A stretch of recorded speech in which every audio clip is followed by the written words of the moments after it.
আজকে বানাবো ওলের ধোকা। ওলের ধোকা কারা কারা খেয়েছেন আর কেমন লাগে আপনাদের জানাবেন। তবে ওলের সাথে একটু ছোলার ডালও অ্যাড করব। প্রথমে ছোলার ডালের সাথে আদা আর কাঁচা লঙ্কা দিয়ে পেস্ট করে নিয়েছি, আর ওলটাও সেদ্ধ করে ম্যাশ করে নিয়েছি। এবারে দুটোর একসাথে ভালো করে মেখে নেব। দেবো কালো জিরে, চিনি, নুন আর জিরে, শুকনো লঙ্কা একটু ভেজে গুঁড়ো করে রেখেছিলাম।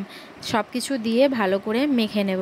এবারে তো জানেনই আপনারা, কড়াইয়ের মধ্যে অল্প একটু তেল দিয়ে ভালো করে নেড়ে নেব। অল্প একটু আঠালো ভাব যখন চলে আসবে, এবারে থালার মধ্যে তেল ব্রাশ করে এটাকে পেতে দেব। শুধুও ওলের ধোকা করা যায়, দারুণ হয়। আমি এক বৌদির বাড়িতে খেয়েছিলাম, সেখান থেকে আমার জানা যে ওলেরও ধোকা বানানো যায় বলে।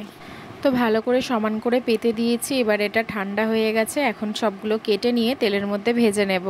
যে কোনো জিনিস একটু ভালো করে খেতে গেলে সময় দিতে হবে। সময় দিলে সব রান্নাই ভালো হবে। যে কোনো কাজ করতে গেলেও যেমন সময় দিয়ে করতে হবে, যে কোনো জিনিস শিখতে গেলে সব কিছুতেই সময়টাই হচ্ছে মেন। সবাই যদি বুঝতো তাহলে হয়েই যেত।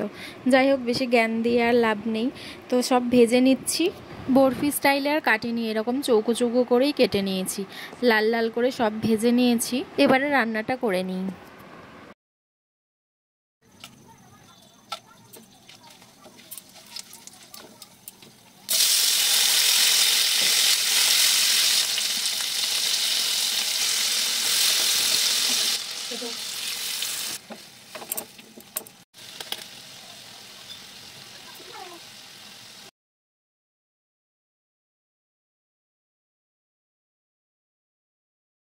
একটু বেশি ঝোলটা রেখেছি, কারণ এক্ষুনি টেনে নেবে কিছুক্ষণ রেখে দিলেই। আর লাস্টে একটু ঘি আর গরম মশলা দিয়ে নামিয়ে নেব।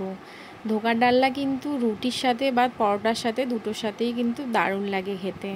তো আপনারা কারা কারা এরকম ওল দিয়ে ধোকার ডালনা খেয়েছেন আমাকে কমেন্ট করে জানাবেন। আর আমার এই রেসিপিটা যদি ভালো লাগে তাহলে এই পেজটি ফলো আর লাইক করে দেবেন।